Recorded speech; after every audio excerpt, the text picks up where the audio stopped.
आखिर आरसीबी की टीम ने ऐसी कौन सी जादू कर ली है जो कभी एक ट्रॉफी के लिए तरसती थी, वही आरसीबी आज दो लगातार ट्रॉफियां जीत गई है। पहली ट्रॉफी जीतने के लिए 18 सालों तक इंतजार करना पड़ा। उसके बाद 2 सालों में 2 ट्रॉफियां, सिर्फ ट्रॉफियां ही नहीं, आईपीएल 2026 में तो टीमों को डोमिनेट करके हराया है। डोमिनेट करके ट्रॉफी जीती है। कोई भी टीम आरसीबी से टक्कर ले ही नहीं सकती थी। उस लेवल की नहीं थी, जिस लेवल की टीम खेल रही थी आरसीबी की, उस लेवल की एक भी टीम दिख नहीं रही थी। गुजरात टाइटंस को तो 2 बार हरा करके, एक बार क्वालिफायर में और दूसरी बार फाइनल में हरा कर ट्रॉफी जीतना इतना आसान नहीं होता है किसी भी टीम को 2 बार हराना। तो मैं 3 ऐसे जादू बताने वाला हूँ, 3 ऐसे पॉइंट बताने वाला हूँ जिसके साथ आरसीबी इस वक्त आईपीएल में धमाल मचाई हुई है, डोमिनेट कर रही है। सबसे पहला पॉइंट आरसीबी की बॉलिंग। आपको याद होगा एक वक्त था जो आरसीबी 200 बना ले, 250 बना ले, 250 बना ले, उसके बावजूद भी पिट जाती थी, हार जाती थी। गेंदबाजी बहुत कमज़ोर थी, उस लेवल की दिखती नहीं थी। लेकिन जब से भुवनेश्वर कुमार आए हैं, उनकी गेंदबाजी में जो धार दिख रहा है, वो स्विंग दिख रहा है, वो पहले जैसा। जिस वक्त भुवनेश्वर कुमार अपना कदम रखे थे आईपीएल में, उस लेवल की गेंदबाजी इस वक्त कर रहे हैं। और रबाडा पर्पल कैप लिए हैं 29 विकेट के साथ, बट दूसरे नंबर पे भुवनेश्वर कुमार 28 विकेट के साथ हैं। आप इसे नहीं भूल सकते हैं कि जितना योगदान अगर विराट कोहली का रन के साथ होगा, उससे कहीं ज़्यादा योगदान भुवनेश्वर कुमार का विकेट के साथ है।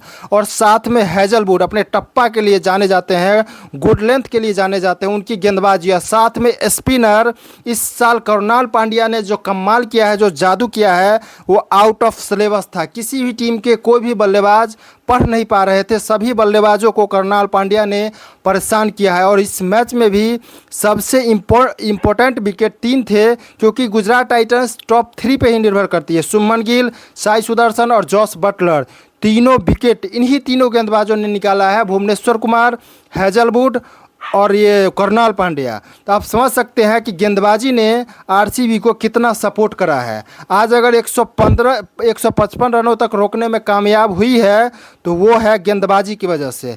अगर कुछ रन और बन गए होते तो आरसीबी के लिए मुश्किल होती, लास्ट में विकेट गिर रही थी। तो सबसे दूसरा पॉइंट है बैटिंग यूनिट में बदलाव और टॉप ऑर्डर के बल्लेबाज के बदौलत ही आरसीबी नहीं चल रही थी। जिस तरीके से फिनिशर का रोल टीम डेविड निभा रहे थे और कृणाल पांड्या भी बेहतरीन बल्लेबाजी कर रहे थे, साथ में रजत पाटीदार तो ताबड़तोड़ छक्के लगा रहे थे, ये बता रही है कि आरसीबी अब टॉप 3 पर निर्भर नहीं है। एक वक्त था जब एबी डिविलियर्स, क्रिस गेल और विराट कोहली के आउट होते ही आरसीबी कोलैप्स कर जाती थी, बट अब वो वक्त नहीं रहा। आरसीबी बहुत आगे जा चुकी है।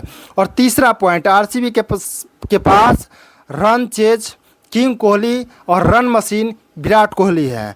इस बल्लेबाज का तुलना आप किसी भी बल्लेबाज से दुनिया में कर ही नहीं सकते। सामने कितना भी बड़ा रन चेज हो, ये आपको हमेशा खड़ा मिलेगा।